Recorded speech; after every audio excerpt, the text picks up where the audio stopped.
We will also tell people that we capture all these weapons, and if the journalists are coming and whoever coming, that we are not getting support from anybody.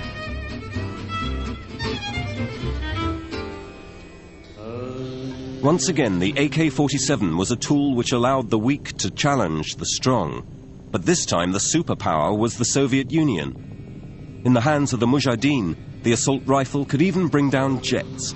The plane came and started dropping bomb, We used to line up people, like 10 people, 15 people, whatever we get, and they will just lay on the ground on their back, and they will start firing one magazine of Kalashnikov. The plane came and it was hit, and it got blown up,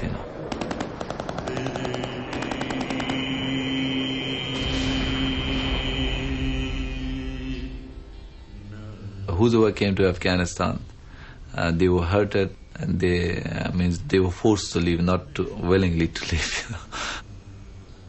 Unable to defeat the Mujahideen, the Soviet army finally pulled out of Afghanistan in 1989. In an ironic twist of fate, a little over a decade later, the US would be pulled again into Afghanistan, and the arms they had supplied would be turned against them.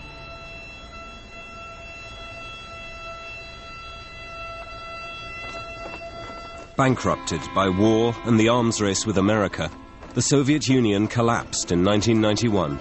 70 years of communist rule had come to an end. The gun Mikhail Kalashnikov created to defend his country had helped to destroy it. With the Cold War over, the superpowers withdrew from their old battlegrounds. Now the Northern Hemisphere states had little strategic interest in the poor countries of the South. But millions of automatic weapons were left behind. The AK was everywhere.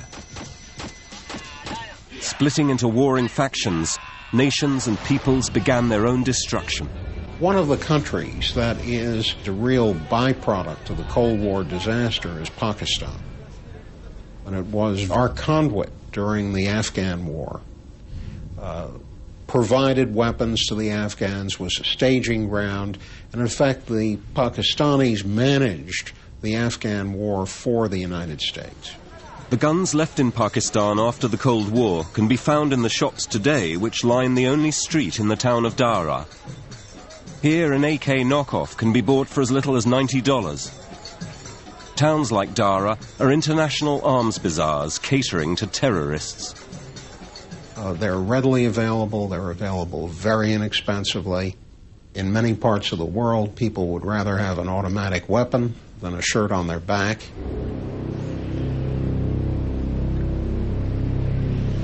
Somalia was first the ally of the Soviet Union, then of the United States. It has been heavily armed by both.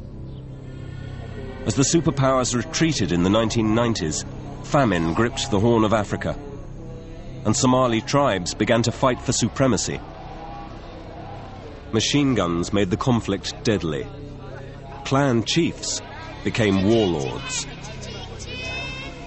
We get warlords as states begin to fragment. And we get warlords because they provide an answer to the question that's absolutely essential when state power fragments, which is, who will protect me now? Warlords emerge to provide a service.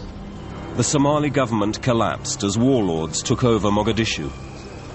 Each defended his city block with machine gun-rigged trucks called technicals. So what they did is to loot the armories first thing, and everybody could carry 3 or 4 machine guns.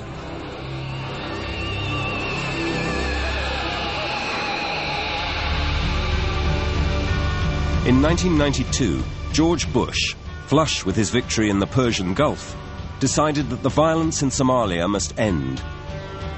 It was the one and only test case of his New World Order. A US-led UN peacekeeping force, Operation Restore Hope, tried to take over the capital, Mogadishu. As American peacekeepers chased down warlords, they confronted armies often made up of children, who used an assault rifle as well as any adult. They obey orders without reservation. Like adults, they never ask questions. They kill, no question is asked. 2, they are cost effective. Just give them drug and food, nothing else. A child probably won't be so cool and probably won't be so accurate in his fire. But if you've got a complete high school firing Kalashnikovs, it makes a very disagreeable storm of fire we saw in Somalia.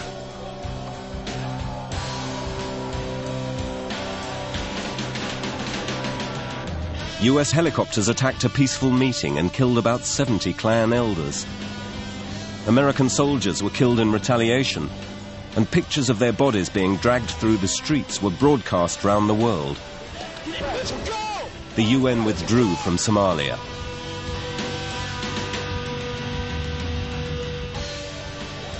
A decade later, as the century ended, Somalia still had no national government. Peace talks make slow progress. The fantasy of a new world order died a quick death on the beaches of Mogadishu. What keeps the fighting going is that these places are rich. You can't sustain the updraft that keeps the fires of war going unless there's diamonds, unless there's oil, unless there's gold, unless there's rubber, unless there's teak, unless there's, God knows, some primary commodity that the rest of the West wants and will pay for. In other parts of Africa, countries whose borders were originally drawn in London or Paris began to fragment on ethnic lines.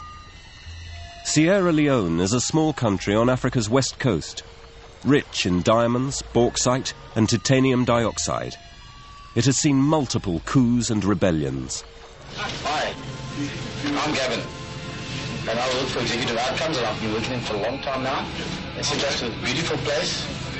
In May 1995, 2 Boeing 727s full of heavily armed white men landed at Sierra Leone's Freetown Airport. They belonged to a South African-based company called Executive Outcome. They prefer the term military consultants to mercenaries. In the late 20th century, corporations no longer had to rely on the nation-state to defend their commercial interests. Now they could hire private armies. For $15 million and a share of Sierra Leone's diamond mines, Executive Outcome restored order in the diamond-rich Kono province. For a time at least. The operation took only 12 short weeks.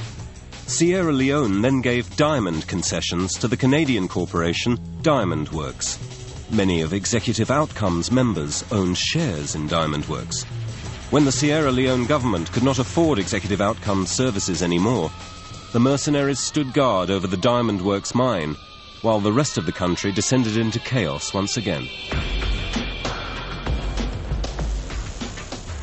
The money comes from people who want mineral concessions, who are from the developed world, and the weapons in the case of Sierra Leone, among other things, came from a British manufacturer who was all too happy to sell them into the chaos.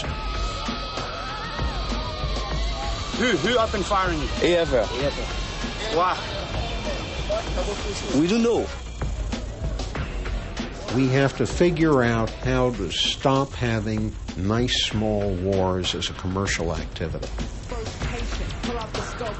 Another war with enormous profits is the one fought on the streets of the world's most advanced cities.